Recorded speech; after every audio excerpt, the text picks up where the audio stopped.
my Area 51 line. You're on the air. Hello.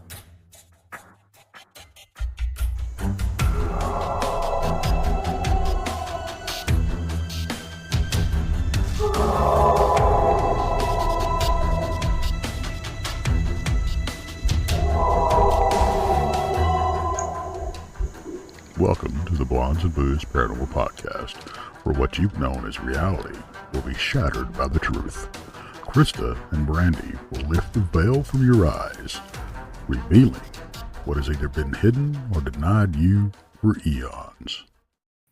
Hey, welcome. Happy Friday, everybody. Happy Friday. I still can't get used to that cutting off, just like boop, like I know, that. boom, here we are. Tex, you're going to have to fix that because I'm not ready. Action. Yeah, that's how it is. Exactly. Y'all need a soft landing? Yeah, we need a redo on that ending, Tex. Okay, I'll fix it. Redo. Yeah, which you're going to redo it anyway. We're just talking about that backstage, so there you go. So anyway, we appreciate everybody tuning in tonight. It's Friday night, and Brandy and I are back. It's been a bad week for the both of us. Me personally, I lost my cousin who was like a brother to me, and it's just been really rough for me. And honestly, doing BMR's show the other night, doing Brent's show the other night, it got my mind off of things. So thank you, Brent, for having me on your show and kind of keeping my mind elsewhere. So appreciate that. We had a great talk too, by the way. So if you haven't seen that, go check it out.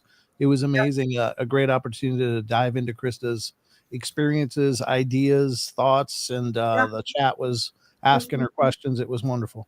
Yeah, it was fun. And thank you, Tex and BMR, for filling in for both Brandy and I last night. We appreciate you guys. So and everybody knows that my brother ended up in ICU this last week.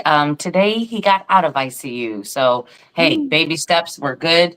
Things are looking up for us. So let's everybody just keep praying for everybody and let's get everybody healthy. I'm tired of this. Yeah. In the middle of all that, that friend of mine, Lady in the Woods, and her husband Denny passed away an hour and a half before my show. Jesus. And of course we did the fundraiser because they don't have she has no means to claim to tap in the VA, so that's a good thing. So but we had a little fundraiser. Thank you so much, everybody that donated and donated personally to her. You have no idea how much it helps. Sure. I was so touched. I really was. Because a lot of these people had never heard of her. They didn't know. But this woman is very important to me. And her husband was just a fantastic guy. Yeah. Me and he clicked right off the bat. But I just want to say a heartfelt thank you from her and myself. Thank you so much. Yeah. Awesome. But it's really nice to see everybody in chat. I'm just like, oh, I've missed you all. I know, right? Me too. Missed you. We've missed people.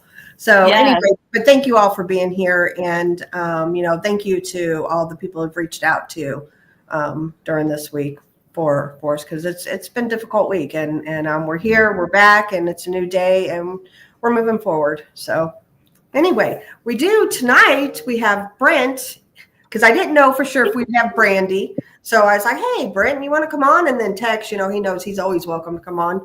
So I reached out to Brent. I was like, hey, do you want to pretend like you're Brandy? So Brandy, there's two Brandys tonight. They're both B names, so we figured they were interchangeable. It's good. Yeah. I mean, we kind of call this free for all Fridays, because it's usually just me and Krista, but all the Island of Misfit Toys are welcome to visit us every Friday night. Absolutely. So anyway, it's going to be fun, and we got a lot to talk about, and we're going to start off talking about Brent. However, before we start off talking about you, we're going to talk about our conference. Fantastic. Yeah, let me find the right. Guess what? Brent's coming. Yeah. And we just made it official a while ago. Brent is now officially a misfit. He's a misfit. I've always been a misfit, though, so that's why you fit right in. It's an evolution, naturally. Yeah, but now there's a group of us. See? Yes. Yes. There you go. He's going to take over the world. We're So our conference is September 19th and 20th in Richmond, Missouri. And we've added some. So this flyer is actually outdated. Let's just talk about who we've added. Yeah. So Tex, Yes, you want to talk about who you added? You added one. I did. Actually, I've added two. Okay. Let's talk about it. Well, the first one we know about is Danielle Stedman from Dogman Diaries. And if you don't know about her, folks, she is the first person I ever shared my story with. Mm-hmm. So, and she's really the reason I'm doing this at all. You know, that was 8 years ago. Can you believe that? 8 freaking years ago. Wow. So she's going to be there as a special guest. Cool. Well, the latest one is Dale Boswell. Now, this guy, I interviewed him over there on Southern Belle Bigfoot, which is Selena's new channel, and I'm helping her keep going. And she's just as sweet as the day is long. She really is. But I interviewed over there. I interviewed him with her. I was co-hosting over there, and this guy's so interesting. He's one of these guys. He's a country music musician, and he's played with Mel Tillis. He's played with Waylon Jennings. He's played with, just all these big names. Is he putting on a conference for us when he comes? A show. I'm kidding. I bet we can get a song or two out of it. I bet we can. Well, there you go. And, but he also has Bigfoot on his property. Oh, very cool. Wow. So, yeah, it's country music and Bigfoot. So he's going to be a special guest. So yeah, Very cool. I'm looking forward to that. Yeah, that's going to be a good one.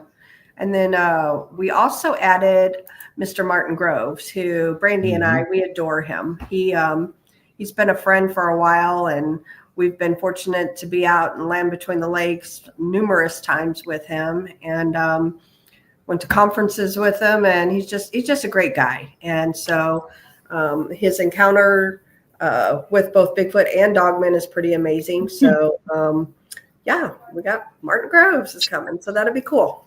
Yes. Scott M says, I just have teenagers on my property. Got those two. He should probably let them go, though. Right. Right? Yeah. That was funny in my head, for what it's worth. Yeah. Oh, it was funny. It's just, you're not supposed to tell anybody. Yeah. So we've added a couple things too, also, and it is live now. So since the ghost hunt sold out so fast, Kathy is just that person. She's like, oh man, she's that type of person who wants to get everybody in the museum. So she's like, what can we do?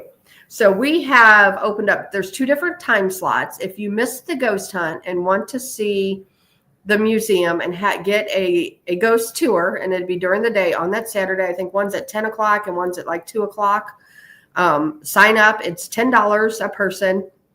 100% of the money stays with the museum, goes to the museum. And Haunted Soul Society, they're going to be doing the ghost tours for her, and they're an hour long, and they'll walk you through and show you where all the hot spots are. Some of the good things that's happened there, some of the negative things that's happened there.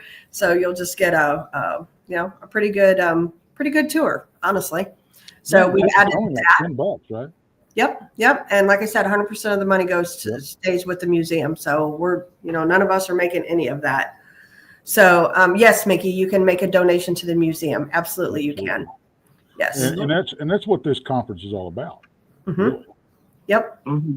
I was going to say, even like ghost walks and ghost tours can provide amazing evidence just going around taking pictures. So it's surprising the amount of ghost tours people pick up. Thank you, Kelly. Yeah. Just wandering through, taking snapshots of places. Absolutely. And that museum is even active during the day. So the lights don't have to be out for it to be active. Like, we were cleaning house there one time, and Aaron Smith can testify to this. Like, the dustpan literally moved to us, like she was sweeping. So somebody was helping, and it was like 2 o'clock in the afternoon, and move the dustpan to us. So that's the kind of cool stuff that happens there. So well, and y'all have gotten touched and acknowledged and everything, just hanging out. So, just hanging out.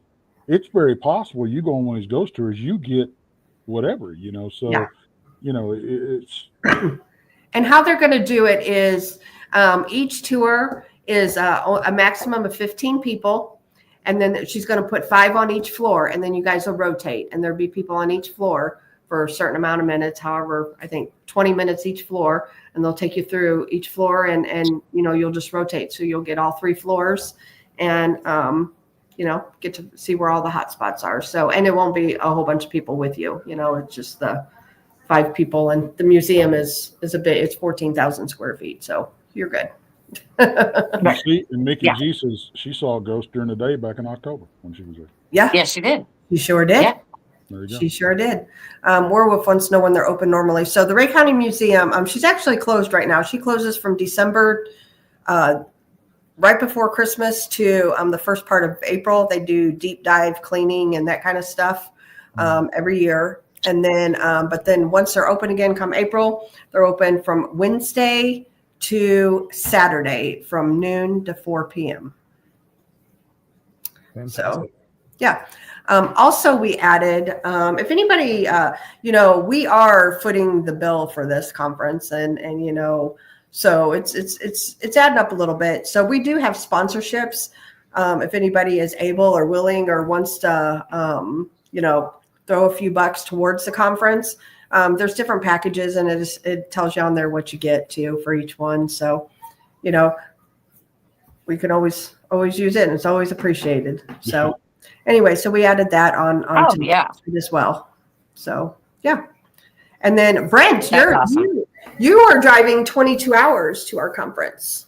That's the kind of dedication I have for you I know. guys and the deep love. Obviously. I'm just saying, obviously. I don't know where I'm going to stay yet, but I'm going to go there, and I'm going to probably pitch a tent in the parking lot or something. But do that too. Yeah. Well, if you want, if you want, there are things that walk around outside too. I mean, I'm just saying, if you want to do that. Why not? Why not? Yeah. Yes. So anyway, it's fun, and we're gonna have a good time. So everybody come and see us. And Friday night we have the meet and greet, which you will get your time to meet and greet and talk to everybody, all the speakers, all the special guests, and all the misfits will all be there. So you'll be able to come talk to everybody. And then we're going to have Martin Groves is going to talk, do his speaking portion that Friday night. Then we have Miguel Ramirez from Sasquatch Theory. He is going to do his portion. And then Chris Garitano is going to be showing his new documentary. So I'm really looking forward to that one. And then that's Friday night. So we're going to be eating pizza, and we got popcorn for the movies and all kinds of stuff. So Exactly. So, I mean, it's like we're having a mini conference on Friday. Yeah. It really just started out with maybe 6 speakers, and it just a meet and greet. Yeah. Well, hello. Have you met me and Krista? Have you met us? It never stays that way. Nope. And then we have a lot of vendors coming too. So there are vendor spots open. We have, I know Chris Grizzly, he's got a YouTube channel. I know he's coming to be a vendor. We have everything. Somebody's bringing some dog treats they sell, homemade stuff like that. And, there's going to be food, which really cool too. And we just talked about this at the last meeting. So if any of you guys are familiar with FFA, it means Future Farmers of America, and it's through the school.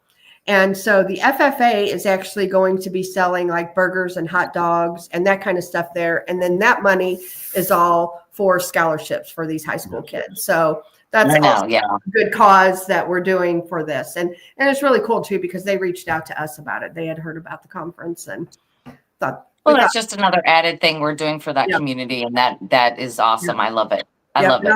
And I'm all about the kids, It's fantastic when you can give back. And I was in the FFA when I was in high school. So, they do good things. Yes, they do. They do. Mhm. They really do. So yeah, definitely you guys come on and see us. And yeah, now we'll shut up on the conference. Let's move on. Let's move on. Thanks, Rob. Thanks, Rob. Thank you, Rob. And thank you for filling in last night for me. I definitely appreciate Thank you. Thank you. Yes. Much appreciated. Yes. So Brent, Yes. how'd you get into this weirdness? I've always been into the weirdness. As far back as I can remember, I've always been fascinated with this stuff. And I don't know why. I mean, it was I didn't have like an event. That like some people have that one catalyzing event. It's like, wow, I saw this apparition, and then suddenly I was head first into the paranormal. It's just I've always found it fascinating, and I guess I've always loved the idea that everything isn't categorized and labeled and clinically sorted and put on a shelf somewhere. It's like, there's a lot of people that would say, well, the world's mapped, it's explained, it's been explored, and now, we're off to space or whatever. And there's so much still going on here that we don't know. Mm-hmm. I love the idea that we still live in a world of mystery and discovery and magic and wonder. And I think that that's really largely what this stuff represents to me. This is still the oddities. This is the I don't know. There's still adventure in this world, and I love that fact. And I've always been fascinated with it. So, I really didn't. I wasn't one of those guys that like, oh, I've had paranormal experiences since I was a kid. I was just talking the other night on my show of I've often said that the first experience I ever had was when I was growled at when I was 14. There might be one more, but it might be very explainable too, because what had happened was I was probably, excuse me, sorry, I should mute. I'm such a rookie. But I was about 8 years old, and I was in my bed, and my family was all asleep, and I was asleep. And then I woke up at like 2 or 3 in the morning. It was like the whole house was dead quiet. Mm-hmm. But I woke up to the sound of a man and a woman talking, but they were talking like up near my ceiling somewhere, but I couldn't see them. Your eyes adjust, and you can see a little. I could see in my room, and I'm looking around kind of panicked. Now, the interesting thing is they were making robust sentences to each other, not even like energetically or passionately or angrily. It was just like a conversation. Like the man would say something, the woman would say something, the man would say something. It was just this interchange of thought. But whatever they were saying was not in a language I could understand. There was nothing I could understand, and I strained to kind of try to comprehend what were they at least saying. I couldn't see them, and I was really getting panicky, but I could hear them as clear as day. And I'm this little 8-year-old kid, and I'm just, bundled in my bed, just like shaking. And finally I got the courage up because they kept talking and talking and talking, and it was scaring me. So I whipped off the covers and ran to the bedroom doorway and flipped on the light and said, "Who's in my room? Who's here? Who's here?" And this woke my mom up, whose bedroom was right next to mine. Right. Said, "What are you doing?" I said, "There's a man and woman talking in my room by the ceiling, but I don't know where they are. I can't see them." And I was frantic. And then she put her hand on my head and she said, "Oh my God, you're hot." Like I had a fever. So was it a paranormal experience? No, but I'm here to tell you, it was like talking to you guys. It was that real. But, and I've now had many high fevers and dangerously high fevers in my life. And I've never hallucinated anything like that ever before, since, or after.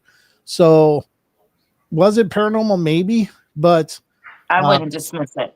Well, I can't fully either, but I can't certainly say, well, that was definitely, ghosts. I don't know what it was, but it was absolutely bizarre. So I think that's my very first experience, but I've always just chalked it up to the fever thing. But then I started thinking, well, I've had a lot of really high fevers. Like I had a burst appendix and my fever was up to 104, and it was going higher, and I never hallucinated anything. So I'm like, well, why? But so can't be sure it was, but I can't be sure it wasn't. But I just love looking into this stuff and trying to understand what is going on. What have I experienced many times in my life? Because all of my experiences kind of coalesced from, well, other than that, from like 14 on, at least that I remember. Sure. I don't remember others. So I've just been on this journey, at least passively. Yeah, So. I understand with everything you're saying, about the journey and, and it's weird because I know, your show, you just don't do ghost either. You do a lot of other weirdness, and that's kind of how we do too, all of our shows. And it just what you start down the one rabbit hole with the paranormal, and then it's like, look where we all are today, Yeah. It's spider webs out everywhere. And Right. I think that's one of the things that really amazes me. And really, like before, when I started doing the show, I was kind of arrogant about it. I was like, I know all about this stuff. I can do a show. But then you start doing the show and you start talking to people and you start hearing things that you couldn't even have imagined before. It's like, oh my God, people experience that and that and that. Well, what really shocked me was the similarities between phenomena. Like ghost haunting phenomena can be very much like extraterrestrial visitation and abduction, can be very much like some cryptozoological experiences and encounters, and it just goes like there's and what I think is that maybe I don't know, I have theories about all of this stuff, right? And I can't say if I'm right or wrong, but I'm thinking that maybe they're not the same thing, but they might be exploiting similar parts of our reality. And so we experience them in similar ways, but it's because they're using similar means to come into our experience. Yeah. So I don't know if that could be true or not, but it's just an idea I've been floating. Yeah, it makes total sense to me. Absolutely. So Krista and I have we have this feeling that a lot of these things are intertwined. We just don't know how yet, Right. but we believe that a lot of it is intertwined. And it sounds like, Brent, you've got the same idea. That's why you missed it, just like us. Yeah.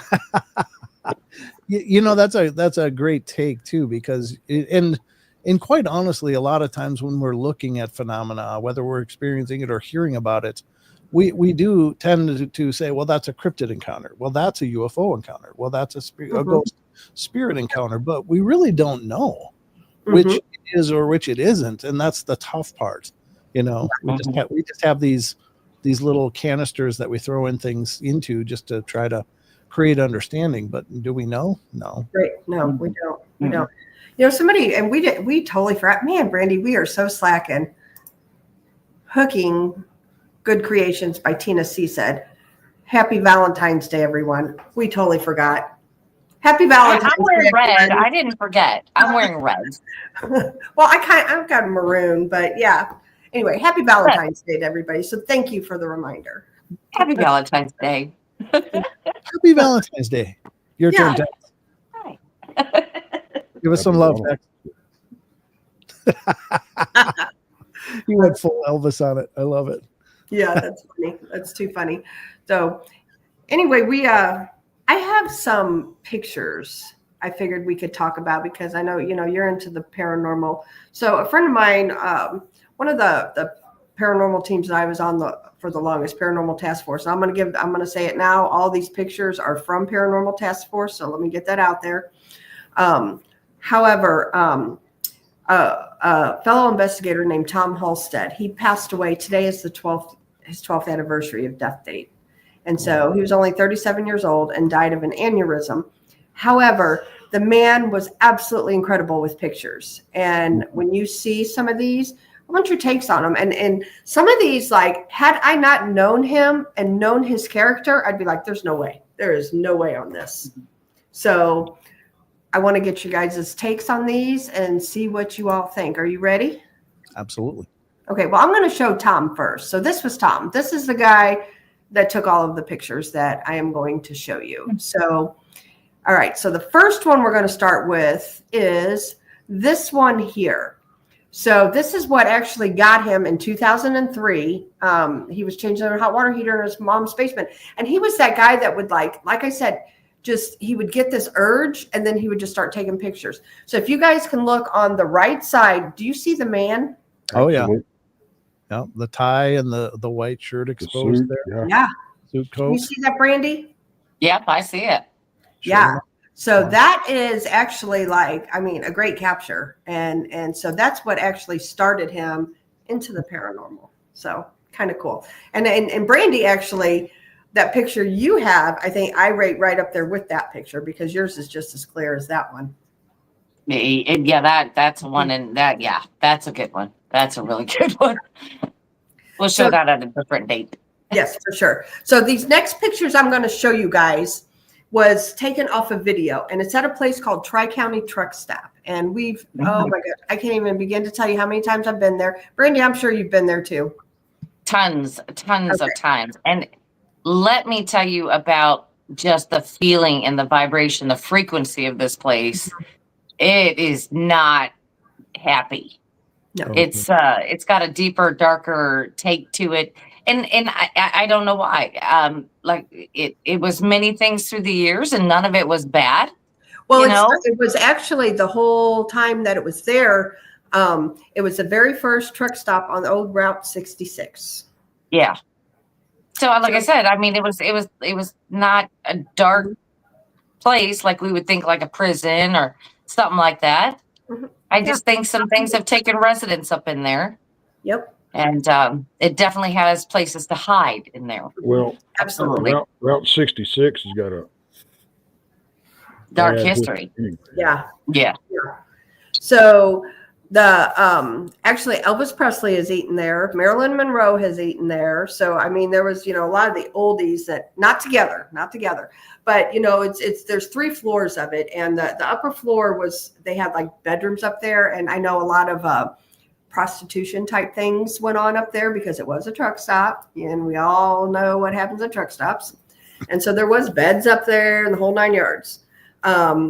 Then the main floor was like the restaurant and all that good stuff. And then the basement was where like they kept a lot of the food. There's a freezer down there and things like that. And you guys have heard me talk about my actual first orb experience that I ever had was the blue ball that I saw with a group of attendees down in the basement. And so it was about the size of a softball and it went under a tripod. And there was probably 10 other people who saw it with me. And that was there. However, the blue makes sense because there's a blue man there. And I'm going to show you a series of 3 pictures and you can see it moving. Now, this was filmed. Tom actually got video of this. And then these pictures are taken from his video, but you can see it moving. So, all right, hold on. Here's the first one. You see the blue man. This is in the basement. And then you got that one. Wow. Yeah. You see that? Yeah. Oh yeah. You don't even need a red circle for these. No. Oh, No. no red circles on these, I promise. So that was actually seen in the basement, and they call it the Blue Man. And that's where I saw the blue orb. And it's been many years. the blue orb would come up quite a bit. Mhm. You would see that quite frequently. But what he captured, Mhm. wow. Yeah. That's on video. Just imagine that. That's on video. Yeah, I'll play it again because I think it's just amazing. That is. But I wonder yeah. what the significance to the color blue is, and I've often wondered that with these orbs, because I've seen on 2 occasions, very distantly separated in my life, a golden orb, golden glowing orb, but it was only about the size of a golf ball. And the first one was drifting right by my face, no camera or something, just drifting right by my face. And the second one was in this house, coming around my legs from the kitchen and just about a foot off the floor. So, but they were both gold colored. And so you got to wonder, is there a significance to the hue that they're represented by? Yeah, it could very well be. I don't know. Well, a lot of people speculate and have theories that the colors have different meanings and things like that. But again, Brent, how do you know? Right. How do you know? Yeah. Mhm. I was just thinking of the jinn because they were created with the blue fire, the blue flame. Right? Right? Jinn. Right. I wonder if because light and energy, it's all wavelengths, it's all it's all frequency. Uh-huh. Mhm. I think it's just different wavelengths. So maybe it's a higher, since blue is in the higher frequency of the light spectrum, whereas red could be lower. And it could be based on just how much energy that particular entity has at that particular time. Yeah. Mhm. Very Sounds like we need to find equipment to measure that. Yeah.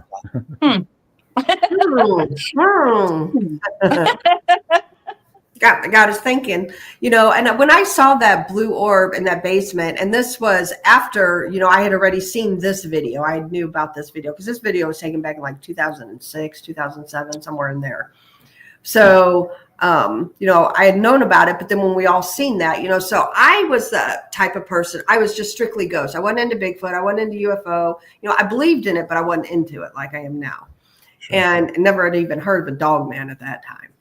But, so ghosts, though, the blue orbs, I had always just associated them with ghosts, until later in life when, I see them out in the middle of the woods. But I've got some more pics too we're going to show too, and to get your guys' takes on them.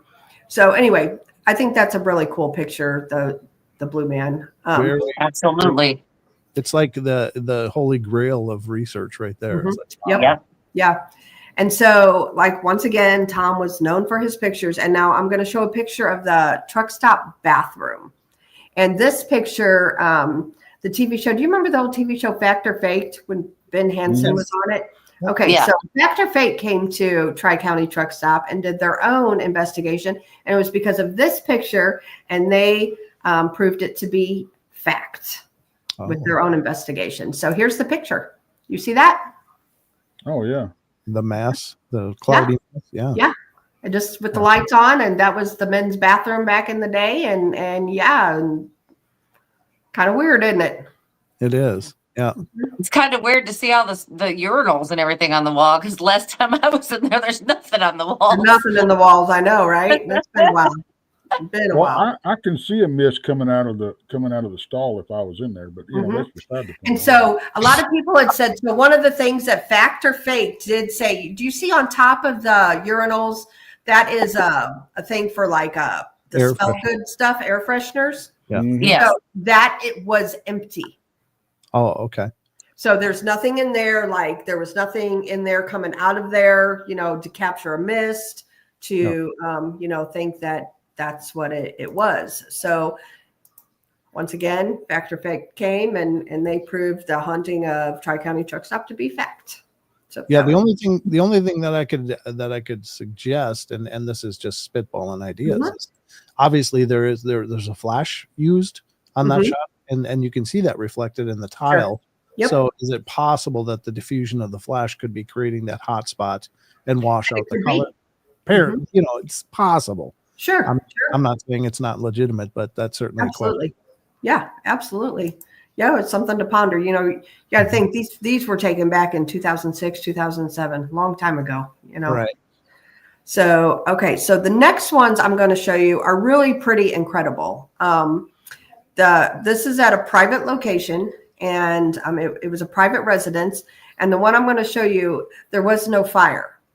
However, it looks like a fire. So, and I left the verbiage on it so y'all can see too.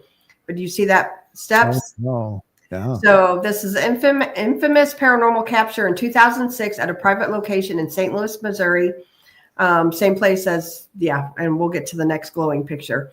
His digital camera was on a tripod taking a picture every 60 seconds with the house locked down. No humans or animals inside. This image was the only one frame out of over 100 taken. That's incredible, because what looks like the flames is actually breaking up the railing. Yeah. And yeah. So was there ever a fire in this house? What's that? Was there ever a fire in this house in the past? No. What about the future? Right. Not that I'm aware of. I mean, that's been a long time ago. Wow. Now, since then, I don't know. That would be worth looking into to see if. So the house is in really, really rough shape. It was, and you'll see, I've got some daytime pictures here to show you also. But there was another capture at the top of the steps. The same steps? The same steps. This is at the top. So says Tom Hall says first paranormal capture after joining. It was then Missouri Paranormal Research Now Paranormal Task Force in 2005 at a private location in St. Louis, captured on a film camera with the actual negative, which even changed the beliefs of photographic experts who analyzed it, and even a couple affiliated with Pixar Studios. Also, this picture is now featured as the cover of Ghost Caught on Film by Jim Eaton. So, but you see that? That's pretty cool. That's amazing. That's really amazing. Wow. Yeah. So this is pictures of Tom actually trying to debunk. And so he's up there. So you see what kind of shape this is in? This place is in? Yeah, it's a little rough. It's a fixer-upper. Yeah. Yeah, it's a fixer-upper for sure. Right. And Or so tear down. measuring the, the window length to see, how big it was and all that good stuff. So, but yeah, it definitely needed some love. This place did. But there's not glass in those windows either. It's boarded up. Yeah. Right. Yeah. So there, you can't even account for a reflection at that point either. No. That's powerful. Wow. Exactly. So that picture actually, St. Louis Post-Dispatch was a huge huge newspaper, and it made the St. Louis Post-Dispatch back in the day. So, wow. Yeah. So anyway, that was a cool picture, I think. Yeah. Pretty incredible. Like I said, the man just knew. He just knew. He just knew. Yeah. He just knew. Yeah. I have no idea how to explain him.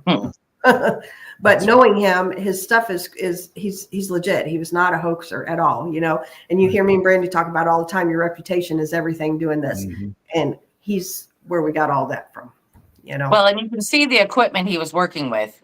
Yeah. Right. Yeah, you're not talking about today's state of the art either. You're talking about you're dealing with negatives and things like that. So it's not the same. It's just not the same. It's a little harder to hoax those things. Right. And once again, this is all these pictures are from Paranormal Task Force. So I want to reiterate that again. Very cool. Wow. Okay, so the next, we got more. Yeah, I can't wait. So this next one, I thought looked like cigarette smoke to me. But once again, like knowing his character, he's not one to hoax or fake. So I think this is interesting. This is at a private residence. This was a private case. Oh, wow. Mm-hmm. So to me, it looked like cigarette smoke. Yeah, That's what it looks like to me. Yeah. Mm-hmm. But it's not. More hot. Is it a warm time of year or is it cold? That I don't know. Because it could also be breath, if it was cold enough. Yeah. Yeah, it looks more like a cigarette smoke to me, though, with the... Yeah, it doesn't look much like a water vapor.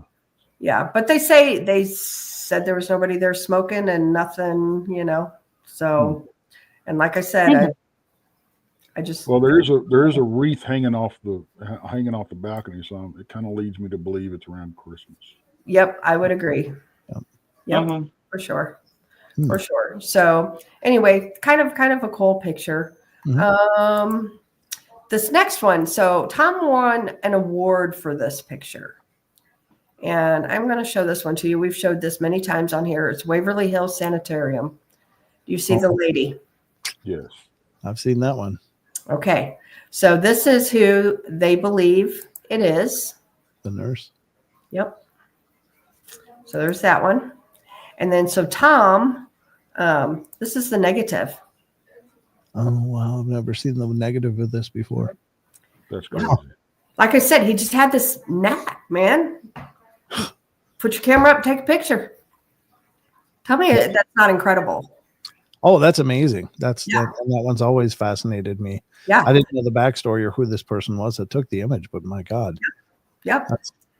And he won an award in 2007 for this picture here.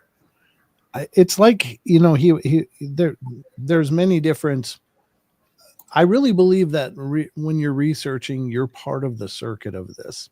Mm-hmm. And I think that goes with camera and taking photos as well. Like the person taking the photo is, I don't know, it has something to do with their presence, their energy, mm-hmm. that things will come through. There's been a phenomenon where people could hold a camera and put it up to their head and take a picture, and suddenly there's these amazing images. So it definitely shows that the photographer is a part of this. It's not just anybody could have pointed that camera, even at that exact moment, and even caught that. Yeah. So it's amazing. Wow. And that was back in 2006. So I think that was, really, really cool. That's an amazing photo. And Yeah. the negative is just wow. Mm-hmm. Yep. Yeah. Wow. That's So right. we are going to move on to Zombie Road, and I've got a couple of Zombie Road pictures. And actually, in March, we have an ex-teammate. He is going to come on the show, and we're going to do a whole show on Zombie Road. But I'm going to show you guys some pictures that Tom took. This here being the most known. It's the 2005 infamous paranormal capture on Zombie Road. Y'all see the people up there on the hillside? Oh, Look in the water reflection. There's none there. Oh, look at that. Yeah. Wow. Nothing there. That's not creepy at all. Not at all. Yeah. So There's I a whole gaggle of shadow people. yeah. And that is Zombie Road. That is that's Why is pretty it called that? There's so many different stories. They say there's a close insane asylum there. They say a guy that got out, he was zombie-like and walked the road and supposedly killed people. There's been Satan worshiping going on there. There's so many different stories that Yeah. there. But I think the most well known is the guy that walked around there like a zombie. and that's how it got its nickname. Yeah, because Zombie Road. only the ghost people call it Zombie Road, though. And the funny thing is that this place is people are there. I mean, all the time they're walking around there and doing all stuff. They have all kinds of activities that go on there. They even have a little kids train that goes through there. Ghosts in the woods. Yeah. Come on, kids, let's go get you an attachment. Pretty much. Yeah, let's go. Yeah. Can we go ghost shopping today? Kristen did a little live where she was actually walking Zombie Road, and there's people everywhere, just everywhere. Yeah, walking the dogs, and we walked quite a little ways back in there, and part of where we walked to the bridge, which I'm getting ready to show you guys the pictures now of paranormal of the bridge, and then near that bridge we my old team took up donations, and we put a bench there at Zombie Road in remembrance of Tom Halstead. So because he loved that place, he was there all the time. So here's the picture. Tell me that's not creepy. Zombie Road sounds like a Tom Petty song. Right? Right. Wow, look at that. Just like swallowed up the light, didn't it? Yeah. Ooh. So, you can see it's nighttime, it's dark out there, and there's just some kind of figure standing there in front of it, Huh. It's weird. When we talk about these black masses that show up like this, it's I think Brent said it. It just sucks in. I mean, it's like That's what. It just absorbed everything around it. It's just like it's just sucking the energy out of the light. You know what I mean? It's like exactly. Yeah. I don't know. It's just weird. And the interesting thing is the intensity of a flash, and you can see how brightly it's lighting up everything else. But whatever that figure is just absorbing every bit of that. Yeah. Wow. Oof. Yeah, it's pretty cool. And so here is a daytime picture of Tom standing in the same spot. Yeah. After this, and that's where the little train goes. He's on a little train tracks. Choo choo.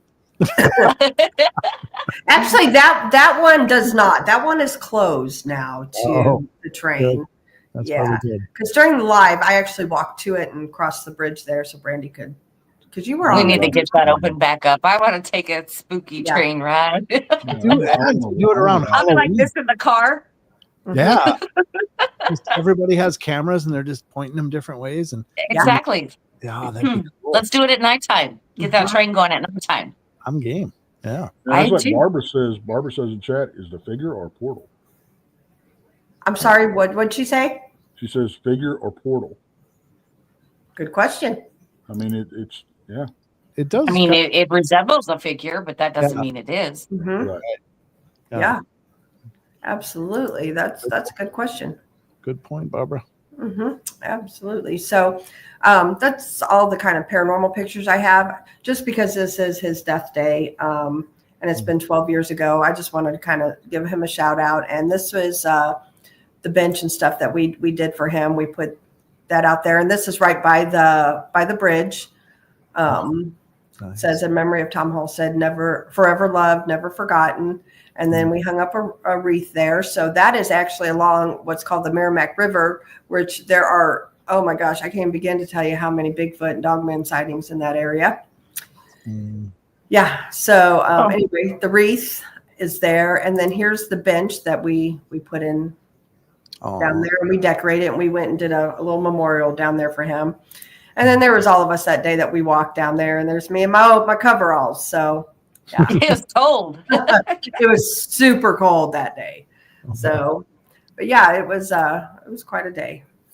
And you could definitely, when we were there, you could feel his spirit there with us, Oh, good. Yeah. For sure. Was that location specifically because of the image that he took near there, or? Yes, he went there all the time. Like, he would just go for walks. It was a walking trail, and he would take his camera and just go through and take pictures and, do his thing. And that's what he did. And, yeah. So actually, I thought I had more pictures here. Where are they? Because I had some orb pictures from out there. Hold on. I might not have put them on here. It could be hiding. They could be. I didn't put them on here yet. Okay, well, I'll put them on now because some interesting orb pictures, and everybody knows, like, Brandy and I, we're real weird with orb pictures. Like, I don't believe most of them. Y'all are real weird anyway. But I will explain why I believe that these are legit pictures. And once again, they were taken out in the middle of the woods at Zombie Road. And, since then, Brandy and I have seen orbs out in the middle of the woods, not Zombie Road, but in other locations. So here's one. This was in 2005. Other witnesses with their own eyes, they saw these, and then would take the picture. So you can see that. And you see how it's got a tail? Yeah. So orbs that have tails, I believe, like, they're true legit. And then this is actually validated only because people saw this with their eyes, not just in the picture. Yeah. Mm-hmm. Yeah. It shows motion for sure. Yep. And then same with this one. Oh, neat. Also witnessed by other investigators' own eyes. That one I find really cool. I love that one. Yeah. Wow. And once again, it's got a tail. All of these have tails. And that's why I'm big on that, because, these are seen with people's eyes, and then they capture them on pictures, just, yeah. Wow. There's another one. Oh, wow. That's really cool. Mm-hmm. And here is the final one. That one's pink. Happy Valentine's. It's Little Rose. Wow. Yeah.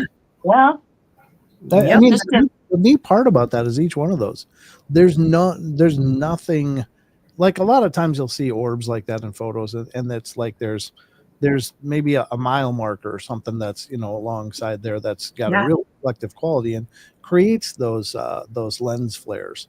But in every one of those images you just showed, there's nothing reflective in the whole scene. Right. Wow. Right. It's kind of like the shirt that I have on now. If you can see on each side, I have reflective little stripes on each side. I've had that happen where people's tennis shoes have that on it, or their shirts, their shorts, pants, and I see a lot of that, and they're like, "Oh, well, look," and I'm like, "Is that reflective?" Yeah. And they're like, "Yes," and I'm like, "Well, then you need to take a look." Mm-hmm. Because when I'm looking at myself in the camera right now, it's showing very reflective. But if I look down, it just looks great. Right. So, I mean, that's the differences in what we got to look for. Shoes are my favorite, because everybody doesn't realize that most tennis shoes these days do have reflective something on it somewhere, either on the bottom, the side, somewhere, even on the tops of them. Mm-hmm. And I'm like, yeah, there you go. And I found a bunch of pictures where I've got this little flash, right, where I have that little strip of the reflector I call it reflector tape because that's kind of what it is. Yeah, absolutely. Yeah. It is. Yep. Werewolf asked, where do you access Zombie Road? So it's in St. Louis County. It's in Wildwood, and it's actually known as Lawler Ford Road. So that's actually what it is, Lawler Ford Road. You go back there, and the trail is considered Zombie Road. So Yeah, and it's open during the day. You can walk it. sun up, Exactly. sun down. Yep, but after sundown, you're not supposed to be in there. No, you have to get a permit, and it's very expensive. We've looked into it, Really? and we might have a hookup though. So if we can get that hookup, we can be out there at night. We're going to see if we can obtain one. Is it a park, and that's why It's St. Louis County Park. okay? Mhm. I Mhm. got Yes, unfortunately. So they patrol it very well because of the ghosting and Yeah, because everybody wants to get out there and do the thing, and I'm sure they've had problems with people being out there. sure. We've always got to remember the human element of everything. So, Yeah, especially if people know it's haunted. I mean, yes. there's so many enthusiasts. Oh, let's go check out that house or that building. It's like, right. yeah, And there's nothing wrong with that, Brent. I mean, you're on the right idea. It's oh, yeah, just, but you should what have. about the other side of the human element? The one that says, you know what, there's going to be people out there. Oh, I well, want sure. to go do something bad. And I know there's people out there and it's nighttime. Who's Yeah. going to see me? So that's that human element. And Yep. Brent, you're right. And I'm sorry for cutting you off.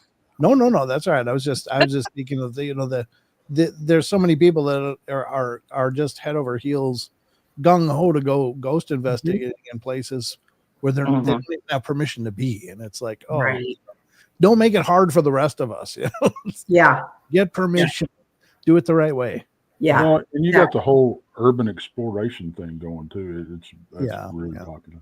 Mm-hmm. That's true. And at this particular park, before they really manned it, with police presence, there was a lot of Satanist stuff going on there, and unfortunately, and so it's brought in some negative stuff. Cult, Yeah. So it's called St. Louis Park. No, I'll tell you here what it is. Just a minute. We just get comfortable calling it Zombie Road. Yeah. And I love that name. That's we just cool. call that. Sounds Right. like an album, like Dex said, or a song. Let's see, and Zombie Road. And wow. Well, he's got that song Zombie Stomp. Mm-hmm. I didn't know that. So werewolf, it is known as Al Foster Trail, aka Zombie Road. It's the Al Foster Trail. Al or owl? Al, A-L. Oh, Al. Okay. Yep, and it's a little over 2 mile trail to walk, and it goes from a school down to where the train part is. But like I said, at the end of March, we are going to do a whole show on Zombie Road. I'm talking deep dive more into it. Yeah. Do I want to get out there? Absolutely.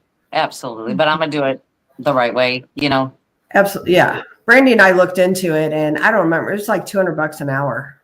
Oh God! Wow. Yeah. Who wants to pay that? I don't. No. So yeah. And you got to remember, it's a 2 mile stretch. Mm-hmm. Yep. All you're going to be doing is walking. You won't be able to stop and look and do anything. So it is very, very expensive. Yep. So we're just kind of like, okay. Bryce asked if we've ever been to the Limp Mansion. Yes, and they have the best fried chicken at the Limp Mansion. They got the best fried chicken. Yes. And I have to say this. I have never been. Mm-hmm. I have never been. You know what, though? That's something we should do because that's pretty reasonable to rent out. I'm just saying. We should. It was. Yeah, come on, Brent. Seriously. It was. Well, I gotta say this. It was, but it is not anymore. I looked into the rooms, and you're talking about like on a Friday or Saturday night, you're looking at upwards of like $299 to $350 a night. Oh, we need one room, sister. Then we got the whole place. We need to just rent the whole place, have everybody rent a room, and then we for sure have the whole place. Oh, yeah.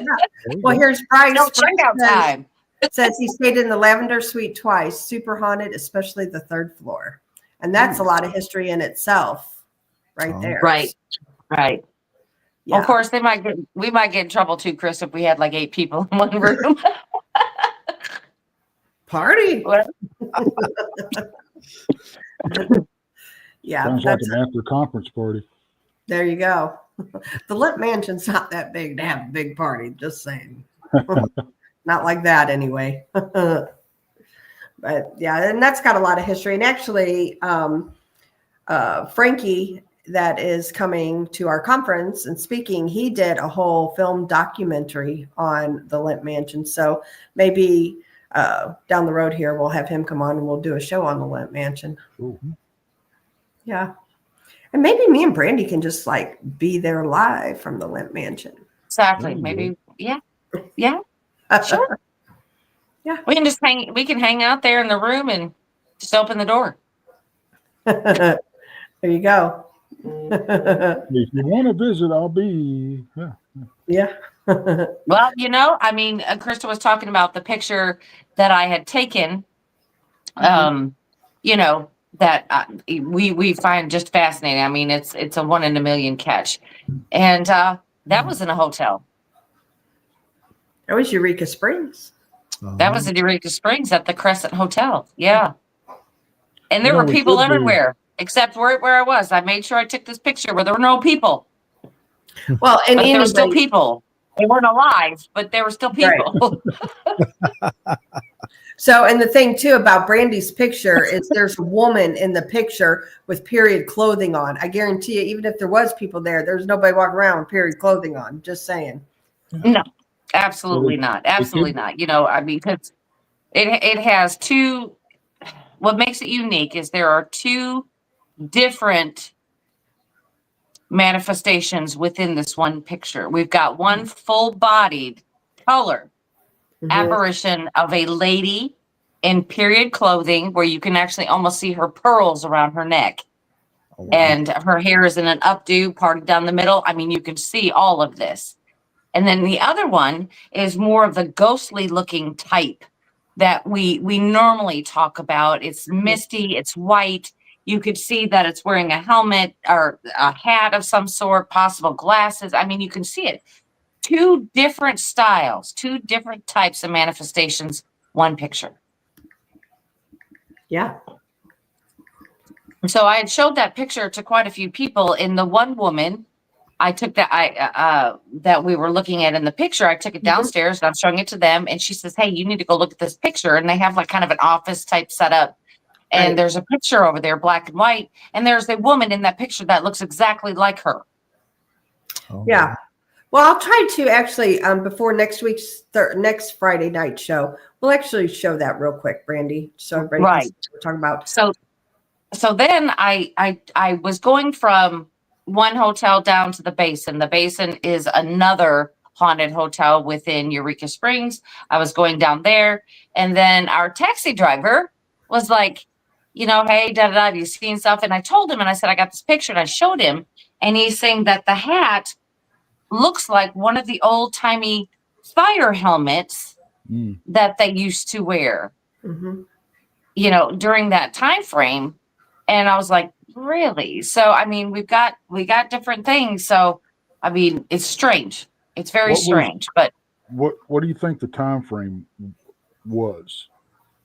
it's going to look in the 1920s to 1940s, somewhere in there. Yeah. You need to look at that picture and see if you can make out a beard, because a lot of the early firefighters had really long beards, because what they would do is they would wrap them up in a kerchief and tie them up and use them as a filter. Oh, wow. Well, we'll have to show you the picture and let you decide, because like I said, that one there is the one that's real misty, but it does have things that you can pick out. I mean, you could definitely see it, but some of it again is misty. It has that really ghost-like appearance that everybody thinks about. So we'll look at that. Yeah, absolutely. That could help you if you can't make out a beard, that would help solidify the fact that it may be a firefighter. Yeah. So Brent, what kind of crazy, weird, haunted places do you have over in Idaho? Well, I've done investigations in the area. Where I live in Idaho, it's on the north tip, so it's a pretty small, area where it's like Montana is 45 minutes away and Washington State is 45 minutes away, and I'm in the middle. Apparently, there's a lot of haunted houses up in here, but none that I've investigated. But I have investigated a ghost town over in Montana in the mountains called Coloma, and it's not far from Garnet. And got some really things happening up there. But I've also in my region, I've been a couple times now to a haunted bar, and it's called D-Max Bar, and it's near Hayden or near Rathdrum, Idaho, just south of me.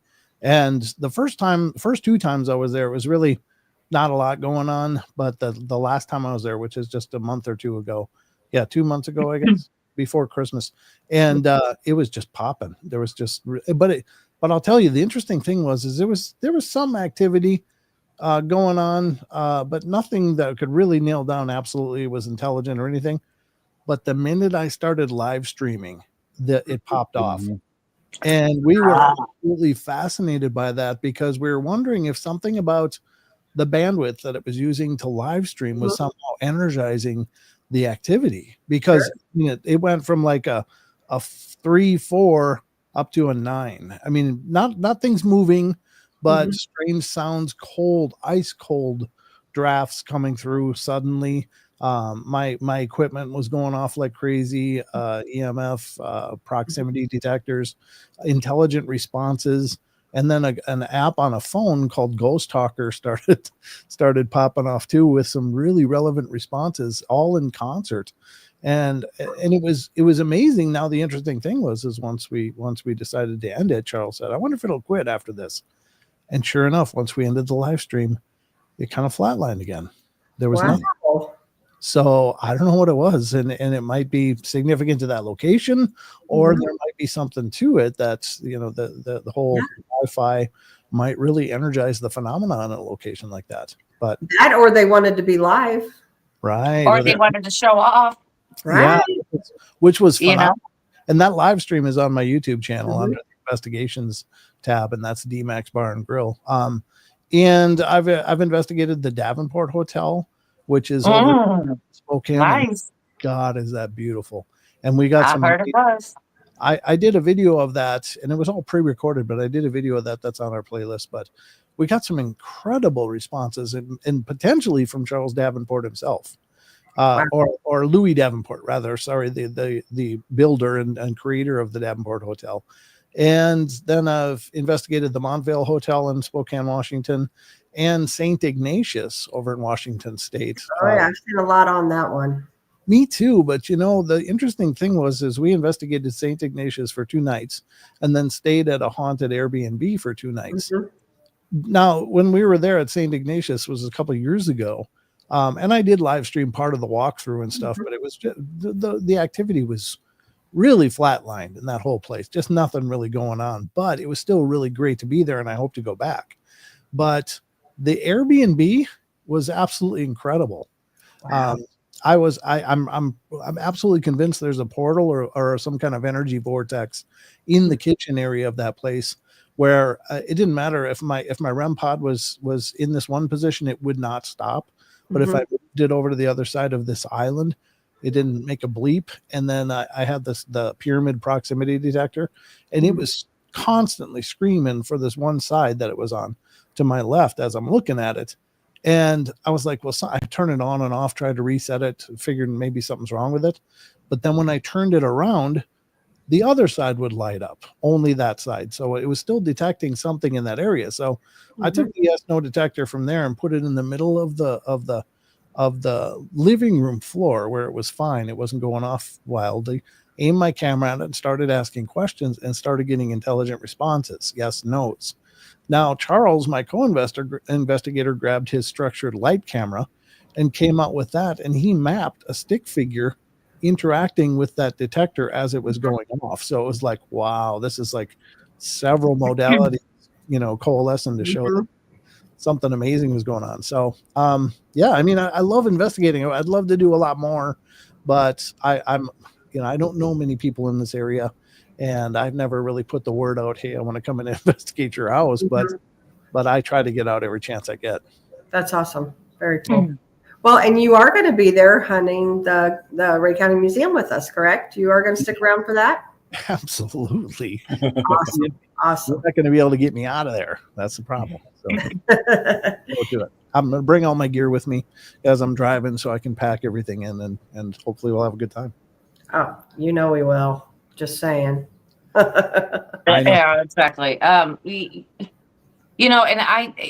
Brent, I don't know about you, but I love personal experiences, things that you can't record with audio or video. I love the feeling of when something gets close to you, the cold spots, the physical touch, the whole 9 yards, because it's like it's I don't know. It just makes me just giddy. I get happy about it. It's just like, oh, that is so cool, because you're actually physically touching something.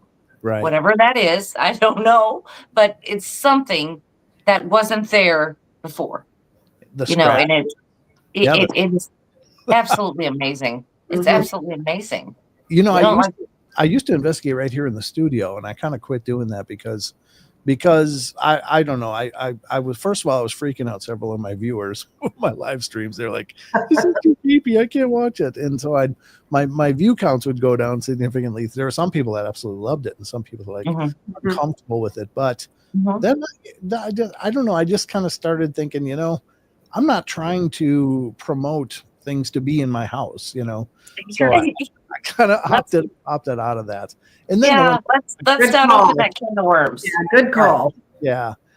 I think that's a it's a real roll of the dice, risky, because you really don't know what you're talking to and what you're encouraging. Brent, and I get it. I understand that. I mean, what I live in is crazy as it is, and I didn't invite it here, but due to what we do and the things we talk about, the places we go, it is a hazard. Yeah. It is just absolutely a hazard.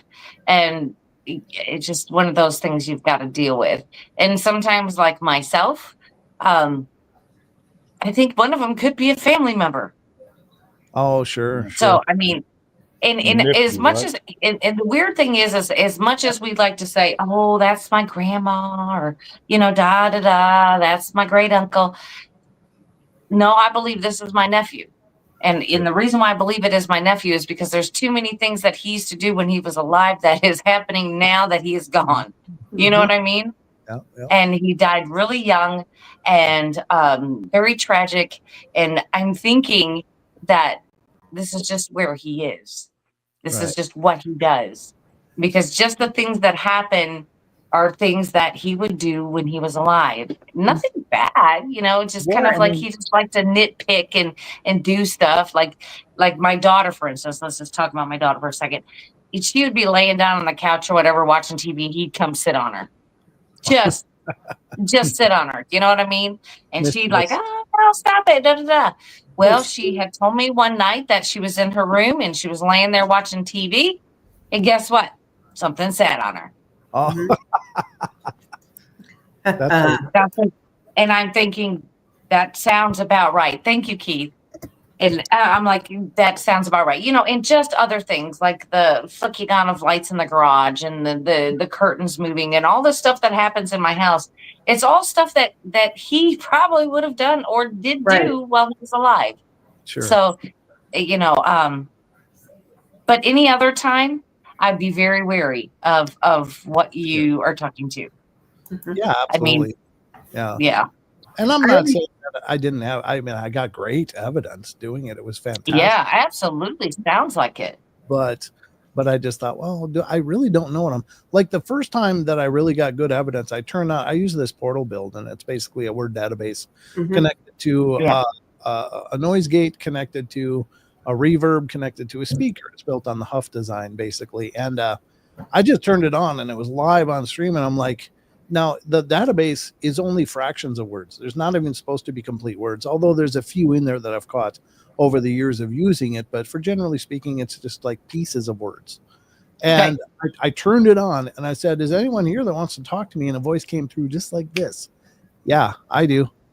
And it was that much. And I was like, oh my God, this is so cool. I got chills.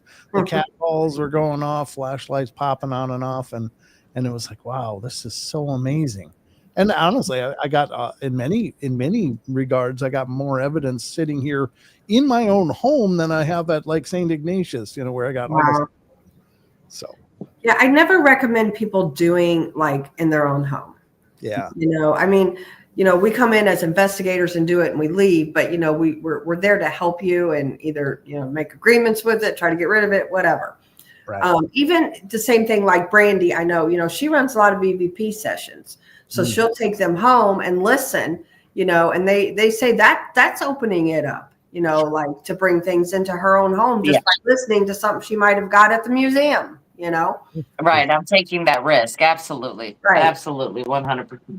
So, but I also think that, anytime you're involved with this, I recommend, not that I'm an expert or anything, but I recommend everybody that's going to get involved with this, learn methods of cleansing, how to release and to protect your space, because I think it's kind of like you don't open a door that you can't close, and it's not necessarily complex and hard. You don't have to know like, all these arcane incantations. You can say prayers, invoke God, Jesus, the Archangel Michael, whatever, utilize prayers, utilize, whatever your religion is that resonates with you. And, utilize that stuff because it's very powerful, but it's whatever your faith is. Yeah, absolutely. Right. And it's just like mine is simple cleansing is going outside, taking my shoes and socks off and standing on the earth. Standing on that ground is what's going to do it for me every time. Or, lakes, rivers, water, just water in general out there. I'll just put my feet in it and I'm good. It's like it just takes everything away. But that is me and that's my belief system. I believe in prayer when I can't do that. So, I am Christian first and foremost. So that comes into play. But like I said, for just a quick thing, I'll take my shoe. If you see me outside with my shoes and socks off, we got a problem. There's something going on that we need to fix, but of course, you all hear about the sage and all, there's many, many ways that you can do that. And Brent, you are absolutely 100% correct. Whatever works for you, whatever your belief system is. Yes. 100%. And it's, it's your intention too, so, words are words, but you have to mean everything you say and you do, I'm a big believer in that, Well, look at the shows that we've done, and especially, with you and Brandy, how many EVPs have we caught live? And that's just talking on this show. That's not talking, or opening a portal. That's not talking to ghosts. That's not using a Ouija board. That's just talking to each other about the subject. Right. Yeah. Right. One of the best ones I've ever heard, the bye-bye. Just phenomenal. Which is really like, okay, guys, so let's think about this for a second. All the I can't even call them EVPs because we hear them, they're audible here on the show. They're disembodied voices that we're hearing. So my thing is like, do you think just because maybe we're talking about this kind of stuff, maybe we're something crazy, maybe it's nothing that's at any of our houses. I think we there's an old occult philosophy, and it was in a lot of mysticism and stuff, but it was called magnetism.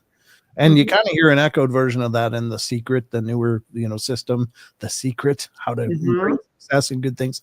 And basically the concept is when you're giving energy to something, you're magnetizing yourself to it. And so therefore drawing it in. And I agree. I was, in fact, one of the next questions I was going to ask you guys is, what was that beep? Did you hear that? Oh, Lord. We getting bumped? We are getting bombarded, and I'm going to bring them up. We are getting BMR. Oh, no. There he is. All right, be quiet. Rob, we love you. Hang on. I got to hear what Brent has to say. Hang on just a second. One No, second. no, Go don't. ahead, Yes, Brent. I was waiting backstage the last 92 minutes. You're good. That's Rob's 2 minutes. scratching on the window like a kitten. Yeah. So how many times during your shows have you had people reach out to you and say, "Hey, I don't know what it is about your show, but every time I listen to your show, weird things start happening around my house." Have you guys heard of that? I have not. Oh, I have. I have not, but we have had several people listen to our show that have said, "Hey, I heard this during your show, or this during your show, or check this time." I mean, we have had that. Now we can go back to those, and we may not hear something, so it may be in their own home. I had this one person reach out and was like, "I don't know what's going on. I've never had any activity in my house, but every time I've listened to your show the last few times, this one picture of my dad falls off the wall and hits the floor." And it's like, oh, okay. Well, and maybe it's because I don't treat this stuff like this is all creepy and scary. I always treat it like, look, these are intelligences. These are, maybe people you knew and love, and they're reaching out, and so maybe it's creating a situation where they're like, yeah, I've been here for like 15 years waiting to get your attention, So Could be. Maybe this is the guy that can do it. Maybe this is the guy you need to listen to so I can do it. Got it. Yeah. Got it. All right, Rob. Hi, Rob. Hi, Rob. Well, hello, Brandy. How are you? I'm great. Now, I was waiting. I was watching the show from the beginning, and I was going to wait toward when you guys get toward the end, because certainly I did not want to intervene on a fabulous show. In fact, I'm not really going to add anything of any credence to the show. To be honest, I had to come on. Well, first of all, I'll go around the room. Krista, of course, I was, with what you have going on, thumbs up. You know me, I've been talking with you, prayers and energy. Thank Brent, congratulations for your indoctrination into now officially becoming a misfit. Woohoo! Thank you. And of course, Tex. Well, Tex is Tex. Hello, my friend. What's up, brother? Hey, what's up? Hey, I had to come on, Brandy Boo, because I missed you. Thank you. And I missed you too. And I wanted to do it somewhat in person on the intranet, the intraweb, There you go. and tell you positive energy and love sent your way.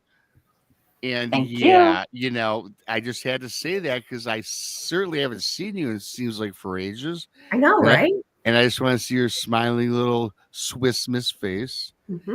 And send you. love and light to, of course, you and, of course, Krista with her things. And you got the dudes, Brent and Tex, Have the Roland. dudes. Yeah, I love those guys too. And but yeah, I wanted to reach out to Brandy because I haven't seen you, missed you, and yeah, that's really why I wanted to wait towards the end of the show. Well, I'm glad you popped on. Thank you for calling in last night. So, but other than that, you guys continue rolling on. I'll sit back and join the after party in the backstage when we're done. You're welcome to hang on. All right, Rob. And we only Oh, got yeah. about 8 minutes left because I'll hang on. when this show gets over, y'all need to tune into Paranormal Portal because you're going to be doing your live show, correct? Yes, they are. I am. Yes, I am. Sorry, I was trying to multitask. Yes, he I got is. I got a mono-track mind that I'm trying to multitask with, and it doesn't I work. hear you. So, Your Oh, son's on with you tonight, right? what's that? No, well, he's gonna be, but he's gonna go hang out with his mom for Valentine's Day, which is really sweet. They're gonna have That's cool. an evening and a movie together, so that's nice. That's nice. Yeah, what a good boy. I'm so proud of him. But it'll just be me tonight. But I'll just be doing the thing tomorrow. I think Tex, you'll be joining me, right? Yep. So, Very cool. Very cool. Awesome. I got a dog here that wants to say hi to everybody. This is Haas, everybody. I love that. I've got Haas right here, and then right here I got the cat. what kind of dog is Haas? Haas is an English Mastiff, and he's I was gonna 200 say. pounds. Yeah, I was gonna say he's a Mastiff. Yeah, my cousin. Yes. has a I Mastiff.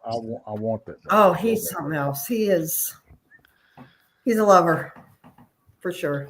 Hey, where's my kitty cat? I just showed her. I just Sure, moved. I'm She was sitting surprised. right next to me on the table, and he's right here. Yeah, okay. I'm bombarded. She usually runs when I come on. Here's my voice. She's right here.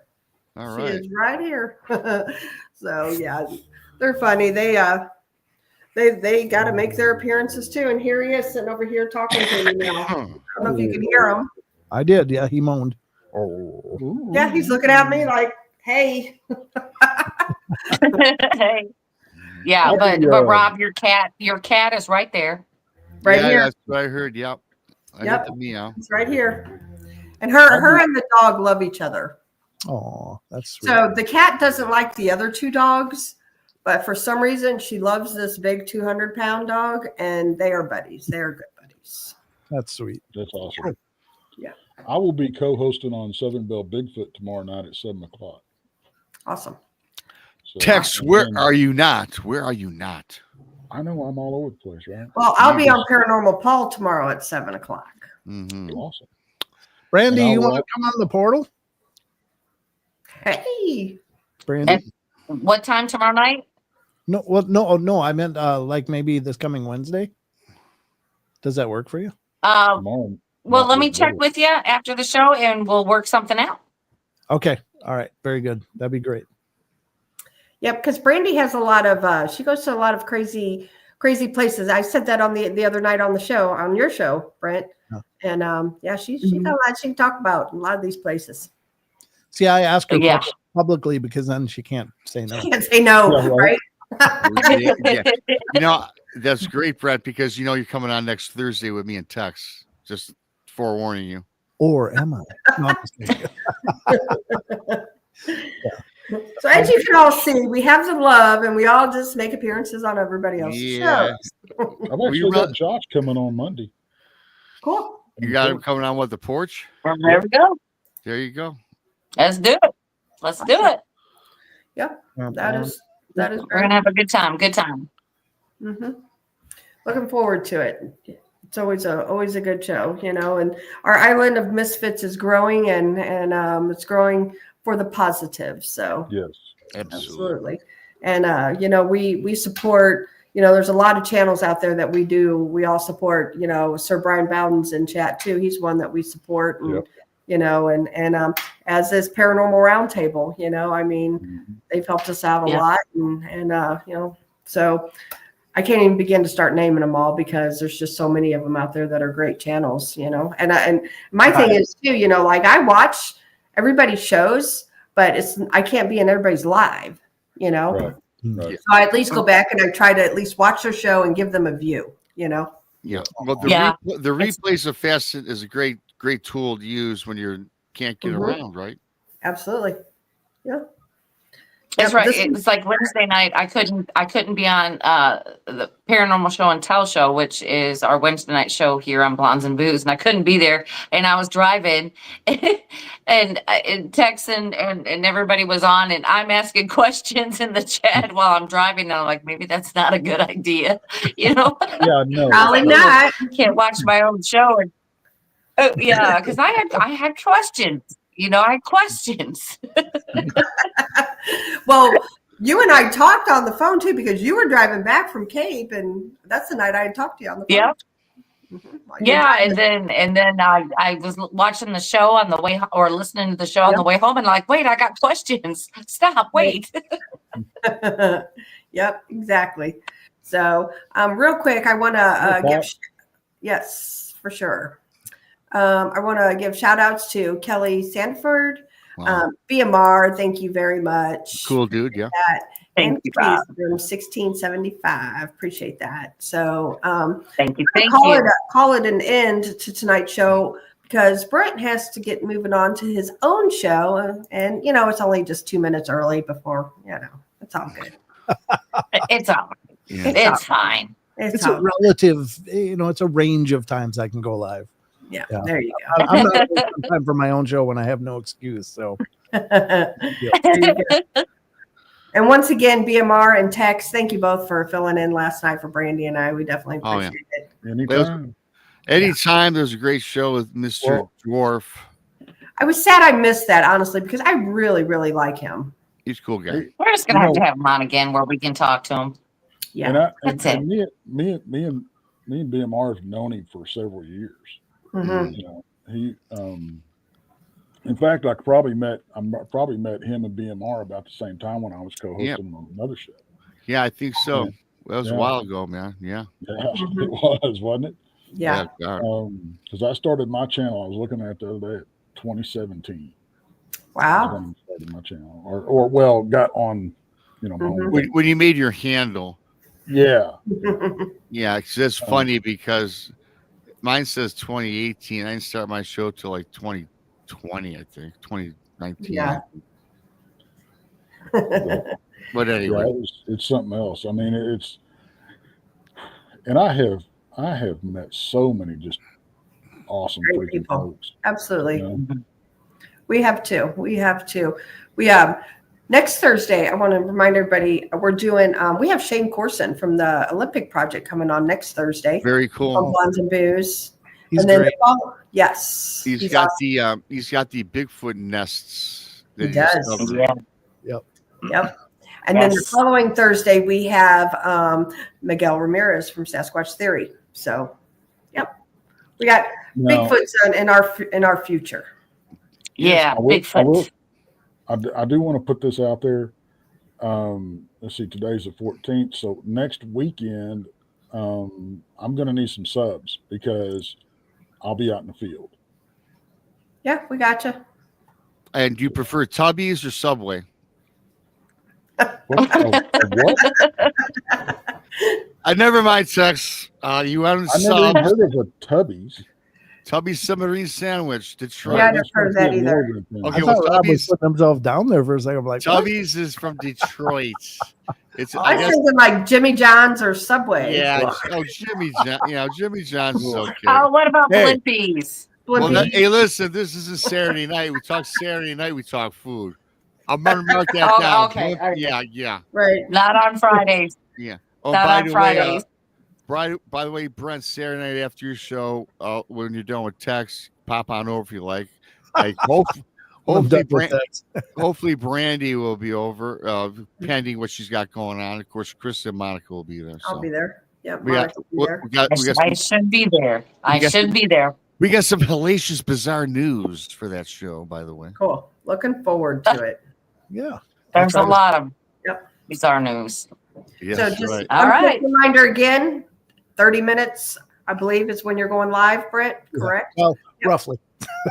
Roughly 30 minutes. Go over and show Paranormal Portal some love. So. Hey, Brett, I'm gonna give you a quick tip. When you've done mega shows like all of us have done, we've been on shows 6 straight hours at times. I take a teaspoon of honey, swallow it down, and let it coat the throat. Then you'll sound just like a champion. Thank you, sir. I appreciate that. You're welcome. You're welcome. I drink some honey tea. Either way. There you go. There you go. Well, until tomorrow, we'll all see you tomorrow. And take care, everybody. Good night. All right, you guys. Good night, everybody.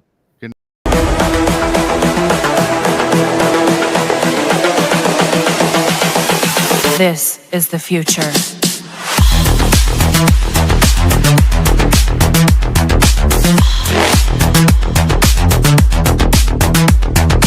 Evolution.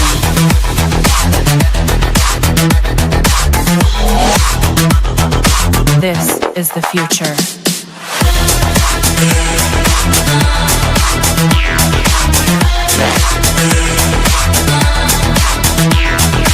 Evolution.